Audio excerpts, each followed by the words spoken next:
helping parents access services. But first I want to do a little bit of an introduction to myself. Like he said, I'm Michael's wife, and I've been interested in disability for a long time. I had a person who worked at my school in elementary school who had a disability, and I became very close with him, and always just been a very strong interest in my life.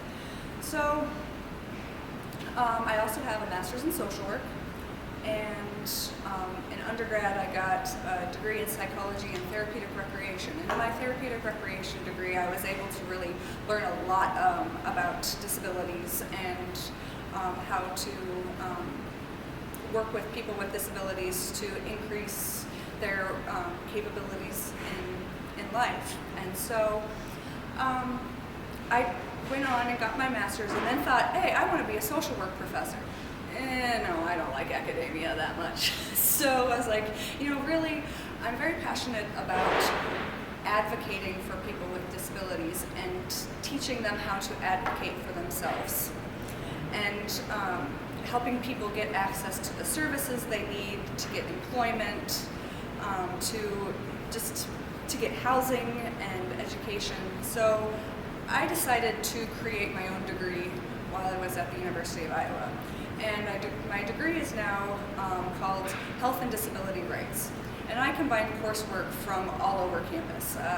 My main areas that I combined for this were global health courses. So my father was a geography professor, so global issues has always been a really big interest of mine as well. I combine coursework with human rights to look at the rights around the world of people with disabilities. Then disability coursework, social work coursework, sociology coursework, psychology coursework, nursing coursework, history coursework. So you can see it's a very interdisciplinary degree that I created, and so it has thus then brought me to this semester when I shall be defending my thesis. I have 2.5 weeks till I defend, and I had to decide on a topic. What do I want to study? And I had a friend of mine that I had worked with who was an immigrant, who had a son who had a disability. And we talked about what that experience was like for him. And for a long time I thought I would go abroad and do my research, but I thought, circumstances as they were in my life, I thought, let's keep it closer to home. So I was like thinking about what is the situation like for immigrants in this country? And so I went and did a literature search, and there's almost nothing in this area. Just nothing out there. So you don't have to fix it. It's okay. So I decided, well, this is what I'm going to do. So anyway, my thesis is about the immigrant parents of children with disabilities and their perceptions of their access to services and the quality of services that they feel like their kids have been getting. So I did in-depth interviews with my respondents. I had 4 immigrant parents that I interviewed. There were 3 mothers and 1 father. Two of the mothers were Latina and 1 was African, and the father was from Syria. And they all lived in the Iowa City area, mostly Iowa City and 1 in Coralville. So in my in-depth interviews, I had grand tour questions, as they're called, where I set up basic questions that I was going to ask everybody, and then it was an organic process. I followed the answers that they gave me and just sort of let the interviews morph however, so that I could really get at their experience. So it ended in this. Oops. And I'm not going to go into all of that. But this is the theories that I developed out of my research. So basically there are 2 parallel theories that were created out of analyzing all of my long interviews that I had, that basically over here there were positive mitigating factors, or mitigating factors that led to positive perceptions of their access to services. that's over here. And then over here, there were mitigating factors that led to negative perceptions of their access to services. So I'm going to talk a little bit about those. And so under the positive perceptions, some of them had really good provider experiences. They felt like they were being listened to and really cared about, and some of their providers went really above and beyond what they expected from their providers. So those were some of the things that led to positive experiences. Then there were also some just good effects that they felt that had happened to themselves as people.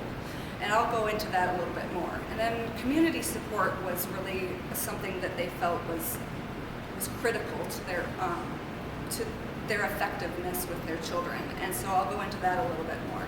And one of the things that I found really interesting was that their home country situation really impacted how they felt about the services they were getting here. A couple of the parents had the opportunity to take their kids back to their countries of origin, and they got to see what the services would be like for their kids and what the situation would be like for them there. And so they really felt they were given perspective. You know, they're like, okay, we're struggling here. There's things we don't like about here, but we look at what we'd be getting if we were back home. It's so much better here. So, you know, because they all said, oh, we have great experiences at the beginning of the interview, and then we talked and we got further in, and we could see some of the nuances of what led to some negative experiences. And for them, so they had negative experiences of accessing services, and all of these I'm going to go over in more detail. There were issues just because of them being immigrants, and then they had negative effects on who they were as parents. And then there were a number of complaints that they had regarding their services. So starting with the positive, so with the parental changes, they've said that the experience has been a real struggle for them, but they've really developed patience and understanding for other people when they see a kid misbehaving out in public. Maybe they're misbehaving because they're a brat, but maybe they're misbehaving because they have an issue, or you know, they're having a blood sugar issue, or you know, it's just, you know, so they really started to understand other people's experiences a lot more. And they also learned how to find support for themselves, and they really had developed strong support networks. So with that, what is something that you guys could do to improve that experience for parents with that? It was a struggle to get to the point where they see those positives, and it's been hard to develop those positives. And so I think if we could come up with a program, something, I have to admit, I don't know all of your lingo.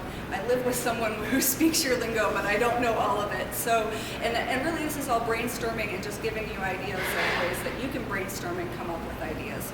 But I think a place where parents can go to calm their fears, to learn that it's not always going to be terrifying and an awful experience.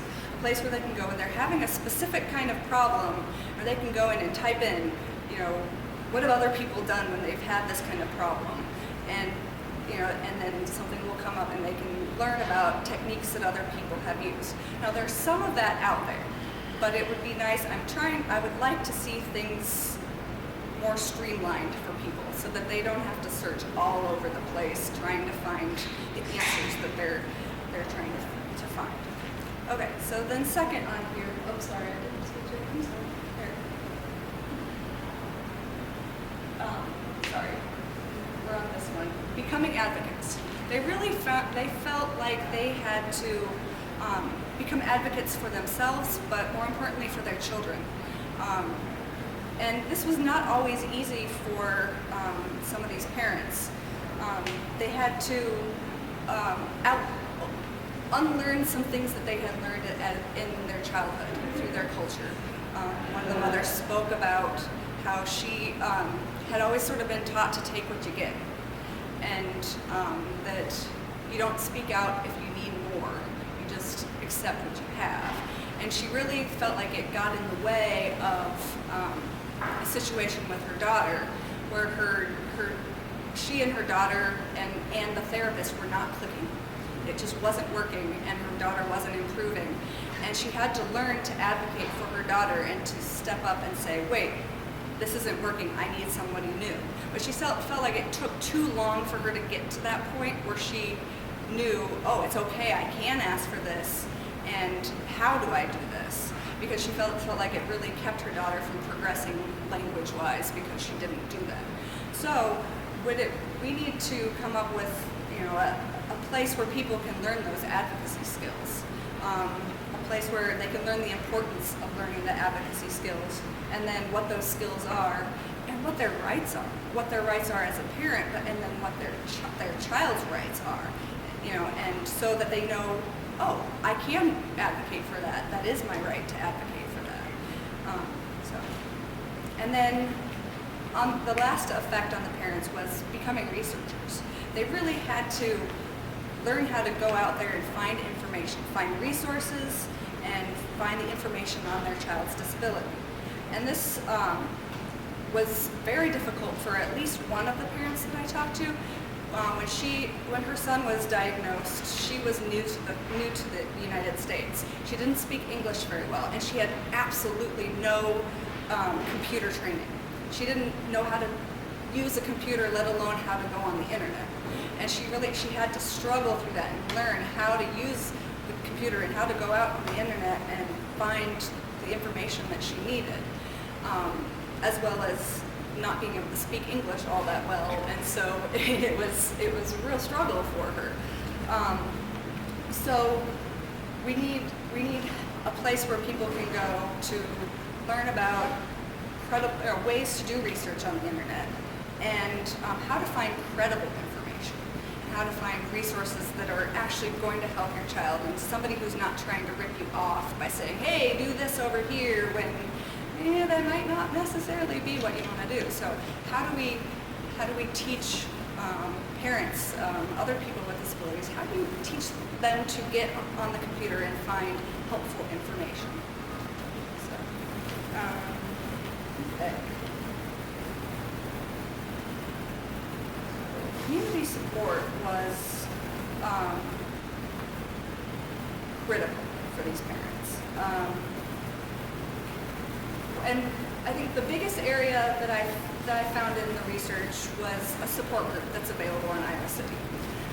One of the agencies has a support group for Latina mothers, and it's specific for them, and they meet every other week. And the first part of the group is they sit down and have a support group. They talk about the struggles they're having or the successes, and they support each other and say, yes, you can advocate for this, and yes, you can do this, and talk about how to get through the system. And then the second aspect of the group is an educational component. The leader of the group brings in different people from throughout the community who can talk about different resources that are available to them, and they can learn about where to get different goods that they may need for their child. And the third part for them is really just the social time. And these women have become a humongous support network for each other. They get together, they have Mexican food, they play Mexican music, they dance, they chat, and they do stuff. Part of the group is, they'll go to Adventureland and museums and take their kids out and do things, and they make tamales and sell them to fund the group, and so it's become more than just a support group, but it has become a very important part of their lives. And the African mother that I talked to was jealous of these women having this opportunity because she doesn't have something like that, and she would really like the support that these women are getting. And then one of the women that I interviewed was going to be moving, and she was just devastated because she didn't want to lose this group. And and it was because they translated for each other if people didn't speak English, and and so it was they found it to be very helpful.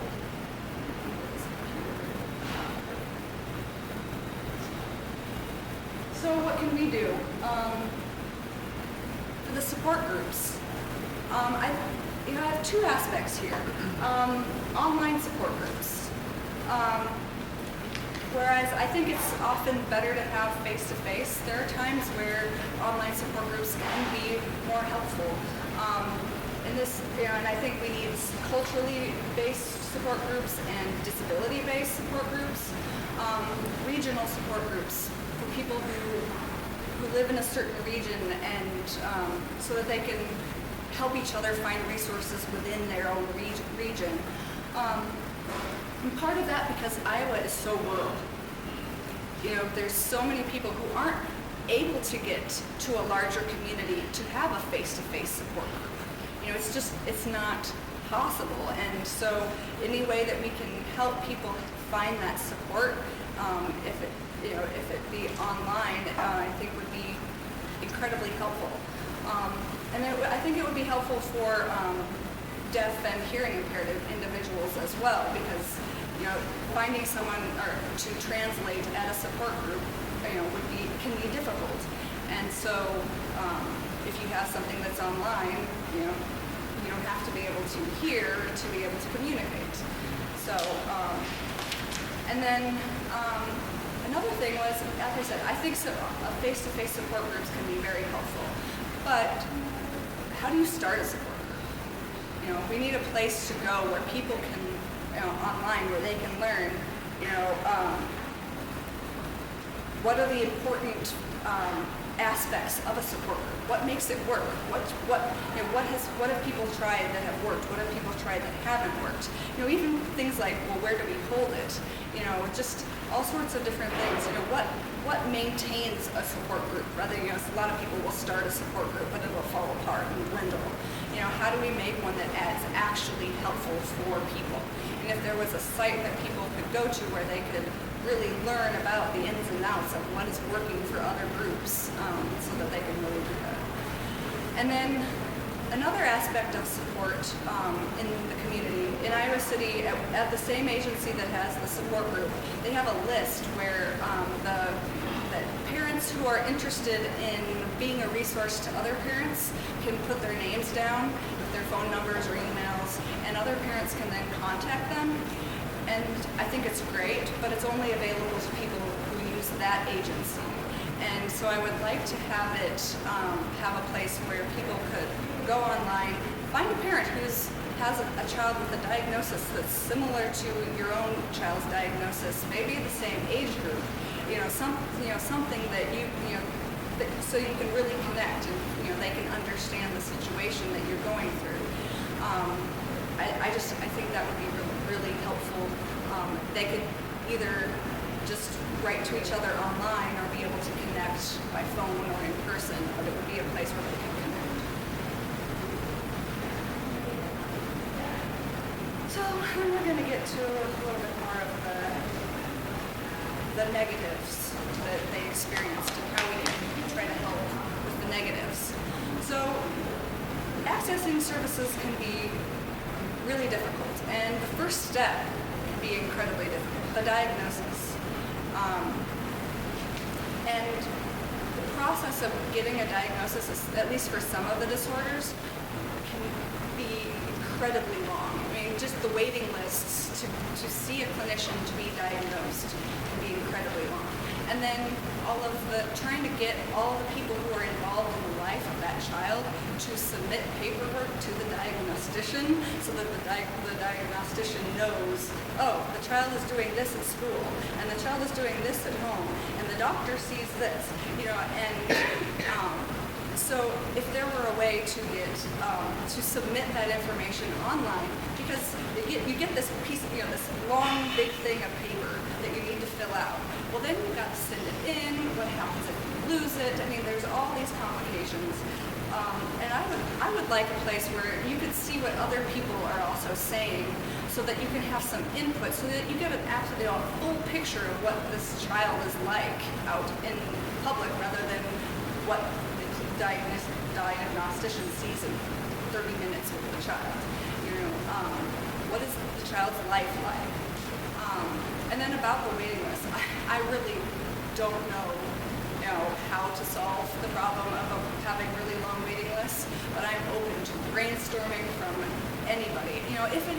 is how do we advocate to to the legislature to put more money into having providers who can diagnose. I mean, the part of the reason that waiting lists are so long is that there are only a few people who can diagnose, and so part of the real reason why that is bad, that there's such a waiting list, is that there's a critical time period for a lot of these disorders where most of the improvement can happen, or a lot of the improvement can happen.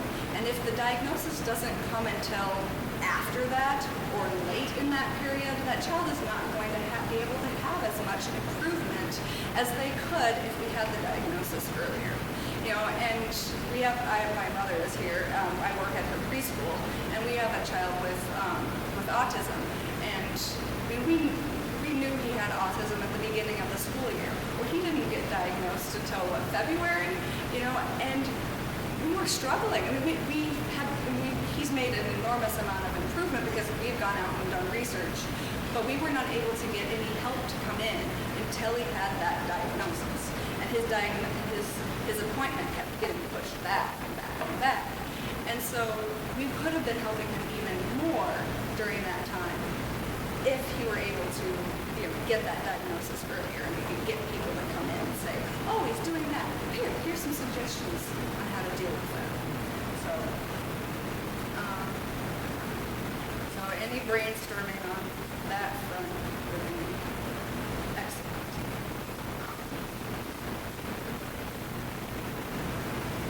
That maybe going to take some creativity in that area.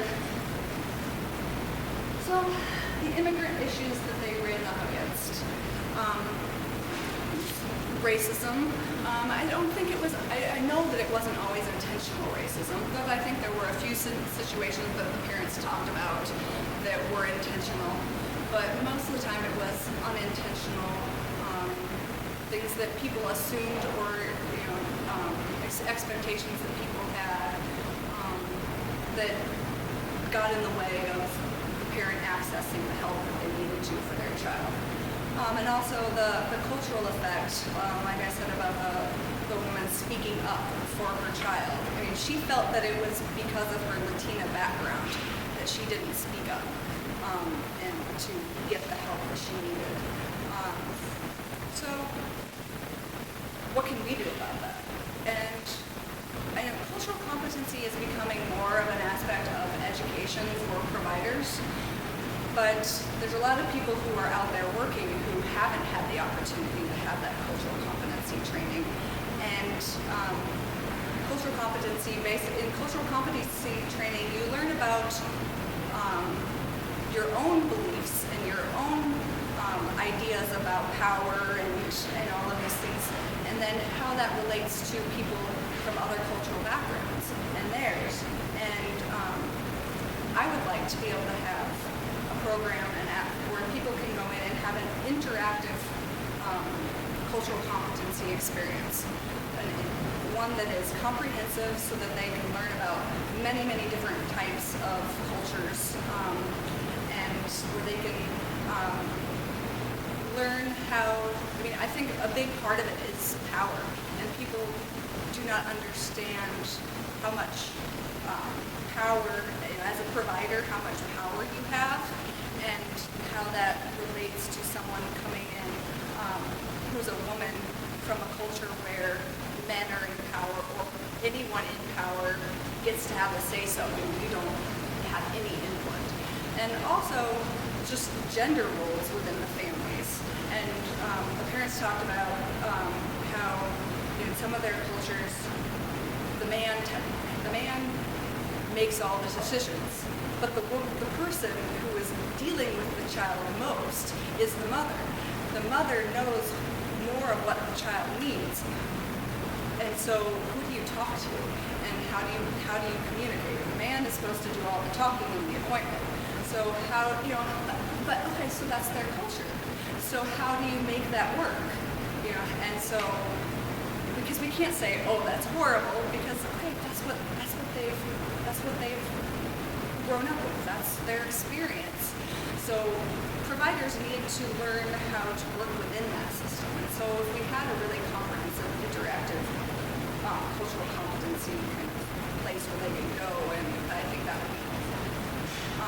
And then the last one on this one is language barriers. Now, all of my participants had to speak English because I am not fluent in any of their languages. I am not fluent in any. I'm okay in some, but they weren't relevant. So, but I did have the one mother who spoke about how when she first started receiving services, she didn't speak English that well. And the two Latina mothers talked about all their friends in their group who don't speak English, and how that is a huge barrier to their accessing services, and that in this area, there are not a lot of bilingual providers. And yes, there are interpreters available at the hospitals in these places, but an interpreter, using an interpreter creates distance, especially if you're using different interpreters throughout the time. And so it's really important with an interpreter to develop a relationship with the interpreter. So I'm trying to think of a way to connect interpreters with families in a way that they can then develop a relationship and use the same interpreter in different places. So what I would like to do is to have a site where people could go and interpreters can put in their information. These are the languages I'm proficient in. This is my background. These are my times of availability, and that parents can go and they can say, oh, okay, this is someone that I would like to work with, and that they can really get to know that person to try to break down some of those barriers. And then lastly on this one, and I know that a lot of people are doing in this area, especially down in Iowa City, there are people from all over and that speak many, many, many different languages. And so is there a way that we can make sure that our sites are accessible to all these different languages?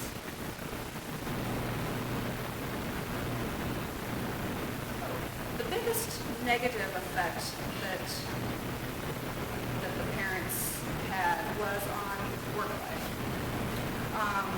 Parents had to quit work or not enter the workforce.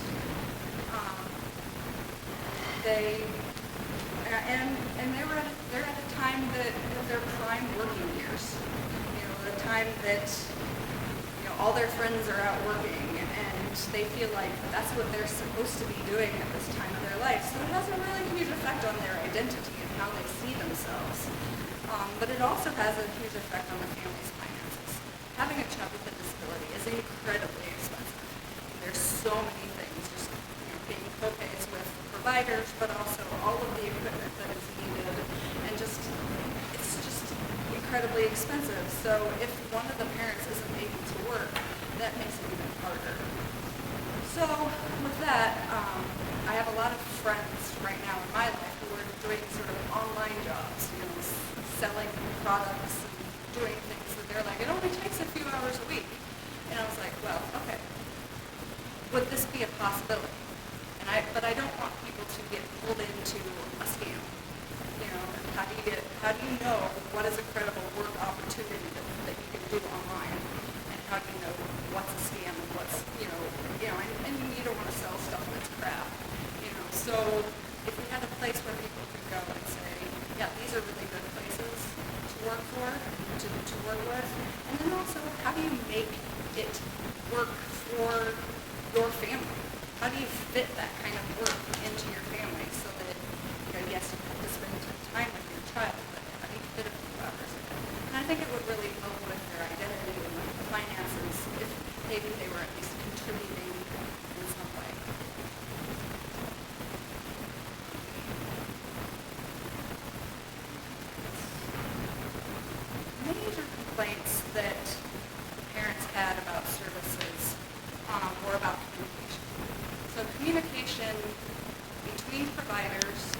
then communication and collaborating with parents. So between providers, the parents felt like even within agencies, providers were not communicating with one another. This is what we're doing with the child. In speech therapy and physical therapy, we're doing this. And so they felt like there just wasn't that communication, and that it was getting in the way, impeding the progress of the child. And then let alone between agencies, the communication just isn't there. So if there were a way to develop programs that would allow easy, quick communication to happen between agencies and within agencies, that would protect the privacy of the patient. That is the huge issue there. I think that would help. And then also with collaborating with the parents, we need a way the parents to communicate with the providers. The parents recognized that there is a limited amount of time that you have with the provider to be able to communicate. These are the problems we're having at home right now, and these are the things we're trying at home with the provider, but allowing the provider to then work with the child. But the time period isn't there. And when working with immigrant parents, the research is showing that communication is critical. And the communication is critical between all parents and providers, I think. But with immigrants, to really understand the situation that the family is going through is integral to taking care of that child and really helping them to succeed. So if there were a way that we could set up something like the communication between providers so that the parents could have a way to talk to their clinicians. And then money problems, like I said, it's expensive. So what do we do about it? There are resources out there, but it's really hard to find them, and they're sort of spread out. There's ways to get goods that children need. Like the parents talked about, some of the parents with had kids with cerebral palsy, their children need diapers, even though they're 7 or 10 years old. How do you find diapers that are going to fit a child like that? And the ones that are readily available are really expensive. And one of the women talked about, the social worker said there's a program we can get, but she hasn't had time to look into it, so I don't know how to do it to get the cheaper diapers. Okay, so is there a site we can develop where that they can know this is where to go to get these kind of resources, this is where to go to get these goods? Parents could say, hey, look, I found this resource out here. This is working really well for me. Try this. Something like that. And then lastly on money, budgeting. With limited income, how do you pay for all of the things that your child needs? And then still have some sort of quality of life for your entire family, including that child. And so budgeting that is specific to dealing with disability issues in a place where people can go in and learn about budgeting and learn about ways to work the system. People don't like that, but unfortunately the system has to be worked in order for people with disabilities to actually succeed. The way the system is set up right now.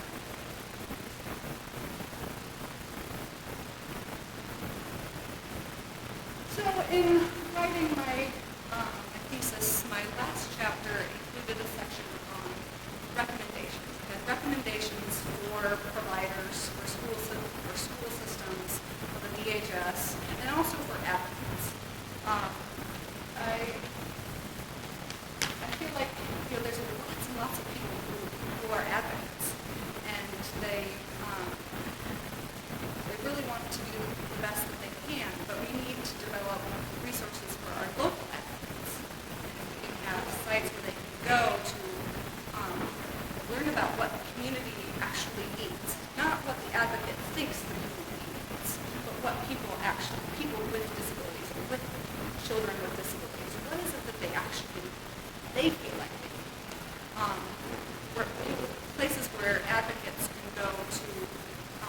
techniques of advocacy.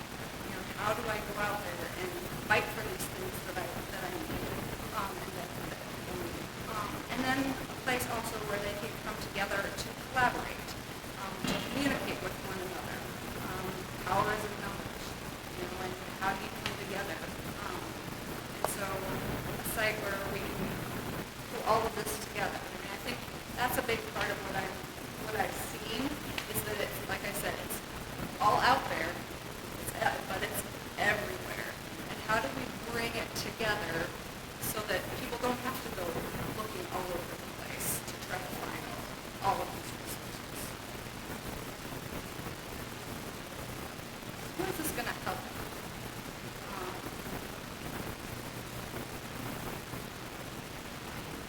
Is it only going to help a small number of people, you know, immigrants, who have children with disabilities? You know, are we going to do all of this work and only help a few people? And I would say no.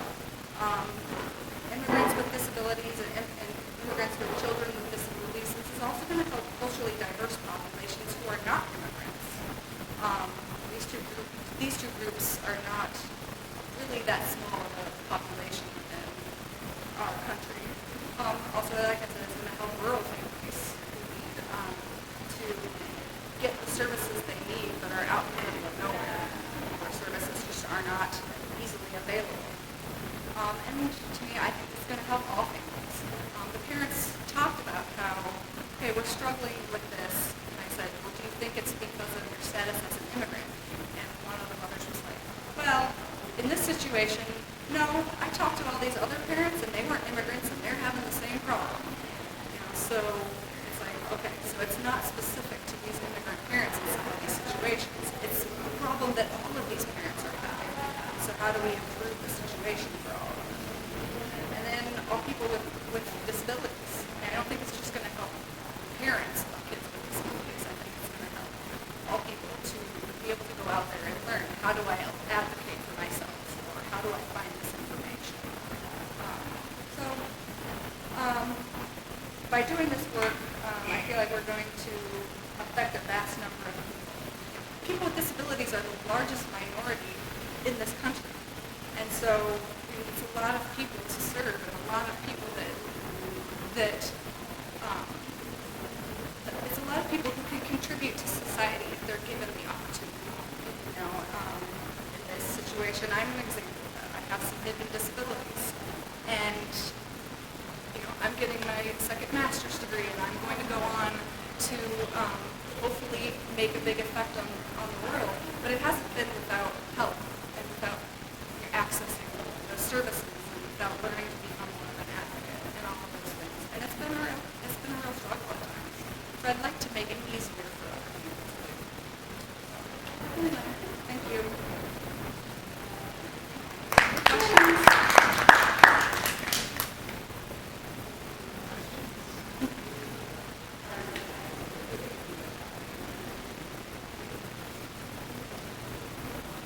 So are you envisioning like a website that would help just our local community, or you're thinking like I mean, the United States? well, I mean, I would love to have both, because I think that it's something that's absolutely needed all over.